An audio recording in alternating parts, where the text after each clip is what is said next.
Hello friends, welcome to civil success point. आज हम ancient history के यानी कि प्राचीन भारत के इतिहास के लास्ट टॉपिक जो कि है दक्षिण भारत का इतिहास, उसके 20 इम्पॉर्टेंट एमसीक्यू करेंगे। जो नए हैं चैनल पे वो चैनल को सब्सक्राइब ज़रूर कर लेना और बेल प्रेस ज़रूर कर लेना ताकि आपको रेगुलर वीडियोस की नोटिफिकेशन मिल सके। तो चलिए क्वेश्चंस को शुरू करते हैं। 9वीं शताब्दी ईस्वी में निम्नलिखित में से किसके द्वारा चोल साम्राज्य की नींव डाली गई? देखिए, आपको 9वीं शताब्दी का बताना है। तो ऑप्शन ए है कृष्ण प्रथम, बी राजराज चोल, सी विजयालय, डी प्रांतक। तो इसका जो ऑप्शन है वो सी सही हो जाएगा, विजयालय। ठीक है। क्वेश्चन नंबर सेकंड है, निम्नलिखित में से किस मंदिर परिसर में एक भारी भरकम नंदी की मूर्ति है जिसे भारत की विशालतम नंदी मूर्ति माना जाता है? ए वृद्धेश्वर मंदिर, बी लिंगराज मंदिर, सी कंदरिया महादेव मंदिर, डी लोपाक्षी मंदिर। तो इसका जो आंसर है वो है ए वृद्धेश्वर मंदिर। क्वेश्चन नंबर थर्ड है, तंजौर का वृद्धेश्वर मंदिर निर्मित हुआ था शासन काल में चोल सम्राट के? ऑप्शन ए है प्रांतक प्रथम के, बी राजराज प्रथम के, सी राजेंद्र प्रथम के, डी राजाधिराज प्रथम के। तो इसका जो आंसर हो जाएगा वो हो जाएगा बी राजराज प्रथम के। तो देखिए, ये जो मंदिर है वृद्धेश्वर मंदिर तंजौर का, इसे राजराजेश्वर मंदिर भी कहते हैं क्योंकि इसे राजराज प्रथम ने बनवाया था। ठीक है।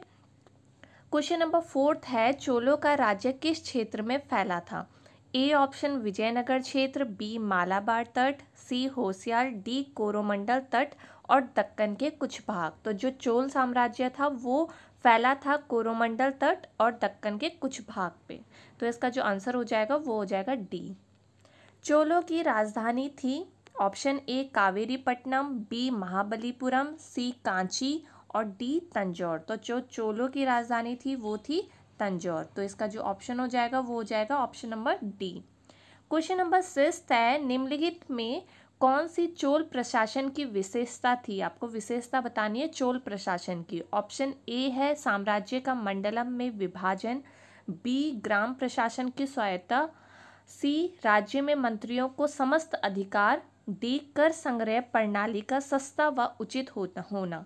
तो जो ऑप्शन बी है वो इसका सही है। जो चोल प्रशासन की व्यवस्था यही थी कि वो ग्राम प्रशासन की स्वायत्ता पे आधारित थी, यानी कि इसमें ग्रामीणों की ही सुनी जाती थी, ग्राम प्रशासन था।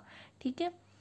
क्वेश्चन नंबर 7 है, चोल युग प्रसिद्ध था निम्न के लिए? ए धार्मिक विकास के लिए, बी ग्रामीण सभाएं के लिए, सी राष्ट्रकूटों के युद्ध, डी लंका से व्यापार के लिए। तो ये अभी मैंने बता दिया, तो इसका जो ऑप्शन होगा वो बी सही हो जाएगा, ग्रामीण सभाओं के लिए। ठीक है। क्वेश्चन नंबर 8 है, चोलों के अधीन ग्राम प्रशासन के बहुत से ब्यौरे इन शिलालेखों में है, वे कहाँ हैं? तो देखिए, जितने भी ऑप्शन हैं सारे जो हैं चोलों के अधीन आते थे। तंजावुर, उरेयूर, कांचीपुरम और उत्तर मेरूर। तो इनमें से आपको बताना है कि कहाँ के शिलालेख में जो है चोलों के ग्राम प्रशासन के बारे में पता चलता है। तो इसका जो आंसर है वो डी हो जाएगा, उत्तर मेरूर। ठीक है। क्वेश्चन नंबर 9 है, चोल शासकों के शासनकाल में निम्नलिखित में से कौन सा वारियम उद्यान प्रशासन का कार्य देखता था? तो सबसे पहले इस बात को समझिए कि वारियम किसे कहते थे। तो वारियम एक कार्यकारिणी समिति को कहा जाता था। तो इसमें आपको बताना है कि चोल शासनकाल में उद्यान प्रशासन का कार्य कौन देखता था।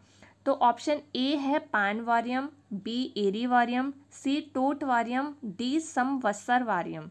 तो इसका जो आंसर है वो हो जाएगा सी टोट वारियम। वहीं अगर बात की जाए पान वारियम की, ये स्वर्ण समिति थी। एरी वारियम की बात की जाए तो ये तालाब समिति थी। और संवत्सर वारियम की बात की जाए तो ये वार्षिक समिति थी। तो किसी भी तरह से क्वेश्चन बन सकता है। क्वेश्चन नंबर 10 है, चोल काल में निर्मित नटराज की कांस्य प्रतिमाओं में देवाकृति प्राय थी? ए अष्टभुज, बी छठभुज, सी चतुर्भुज, डी सप्तभुज। जो चोल काल में निर्मित नटराज मूर्ति है वो चतुर्भुज है। तो इसका जो आंसर है वो सी हो जाएगा।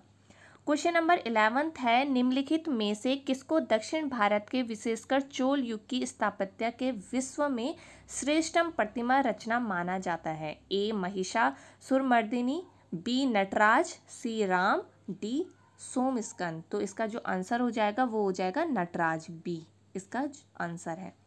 शिव की दक्षिणामूर्ति प्रतिमा उन्हें किस रूप में प्रदर्शित करती है? ए शिक्षक, बी नृत्य करते हुए, सी विश्राम करते हुए और डी ध्यान मग्न। तो देखिए इस क्वेश्चन में आप कंफ्यूज हो सकते हैं, कहीं इसको नृत्य करते हुए टिक लगा सकते हैं, पर इसका जो आंसर है वो है ए शिक्षक। जो शिव की दक्षिणामूर्ति है वो दक्षिण की तरफ मुंह करके इसको स्थापित किया गया है और इससे ये जो दर्शाती है, ये इस रूप में दर्शाती है कि शिव अपने भक्तों को सभी प्रकार का ज्ञान प्रदान कर रहे हैं। तो इस तरह की ये मूर्ति है। क्वेश्चन नंबर 13 है, 72 व्यापारी चीन में किसके कार्यकाल में भेजे गए थे? ऑप्शन ए है कुलोत्तुंग प्रथम, बी राजेंद्र प्रथम, सी राजराज प्रथम, डी राजाधिराज प्रथम। तो जो इसका आंसर है वो हो जाएगा कुलोत्तुंग प्रथम। क्वेश्चन नंबर 14 है, निम्नलिखित चोल शासकों में जिसने बंगाल की खाड़ी को चोल झील का स्वरूप प्रदान कर दिया वह कौन था? ए राजराज प्रथम, बी राजेंद्र प्रथम, सी आदिराज, डी कुलोत्तुंग।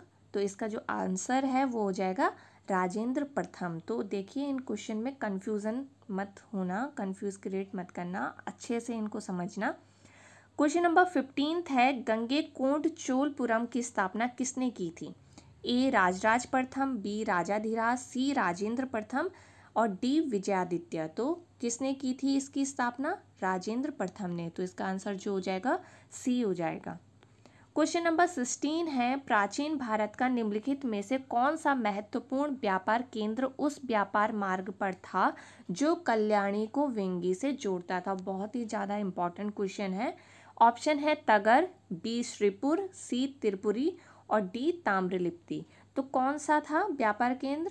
ए, ये जोड़ता था कल्याणी और वेंगी को। क्वेश्चन नंबर 17 है, चालुक्य वंश का सबसे महान शासक कौन था? ए विक्रमादित्य, बी मंगलेश, सी पुलकेशिन द्वितीय और डी पुलकेशिन प्रथम। तो इसका जो सही आंसर है, चालुक्य वंश का सबसे प्रथम शासक जो था वो था पुलकेशिन द्वितीय। तो इसका आंसर सी हो जाएगा। क्वेश्चन नंबर 18 है, निम्नलिखित में से किस वंश द्वारा प्रायः महिलाओं को प्रशासन में उच्च पद प्रदान किए जाते थे?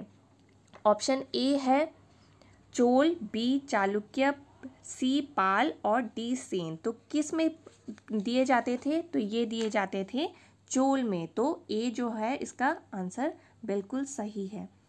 19 है, चालुक्यों की राजधानी कहाँ थी? ए वातापी, बी श्रावस्ती, सी कांची, डी कन्नौज। तो इसका जो आंसर हो जाएगा वो हो जाएगा ए वातापी। तो देखिए आपको ऑप्शन के हिसाब से टिक करना है। तो इसमें अगर वातापी की जगह वेंगी आए या कल्याणी आए तो वो आपका आंसर सही हो जाएगा, क्योंकि चालुक्य वातापी के भी थे और वेंगी के भी थे। ठीक है। क्वेश्चन नंबर 20 है, निम्नलिखित राजवंशों में से किसके शासक अपने शासनकाल में ही अपना उत्तराधिकारी घोषित कर देते थे? तो ऑप्शन है ए चालुक्य, बी चोल, सी कंदब और डी कलचुरी। तो कौन से राजवंश ऐसे थे जो अपने उत्तराधिकारी घोषित कर देते थे? तो वो थे चोल। तो इसका जो आंसर है वो बी सही हो जाएगा। तो ये थे इम्पॉर्टेंट 20 क्वेश्चंस दक्षिण भारत के इतिहास में, जिसमें सबसे ज़्यादा चोल और चालुक्य से क्वेश्चन पूछे जाते हैं। तो ये जो थी लास्ट वीडियो थी एंशिएंट हिस्ट्री के एमसीक्यूज़ की। अगर आप पूरी प्लेलिस्ट देखेंगे तो लगभग 300-400 क्वेश्चन आपको इसमें मिल जाएंगे। तो किसी भी एग्ज़ाम से पहले इनको रिवाइज ज़रूर करके जाना है। ये सारे के सारे जो क्वेश्चंस हैं वो प्रीवियस एग्ज़ाम में पूछे गए क्वेश्चंस हैं। तो आप इनको अच्छे से रिवाइज करिए, अच्छे से इनको समझिए। अब नेक्स्ट वीडियो में मिलते हैं, तब तक अपना ध्यान रखिए। Bye bye, take care.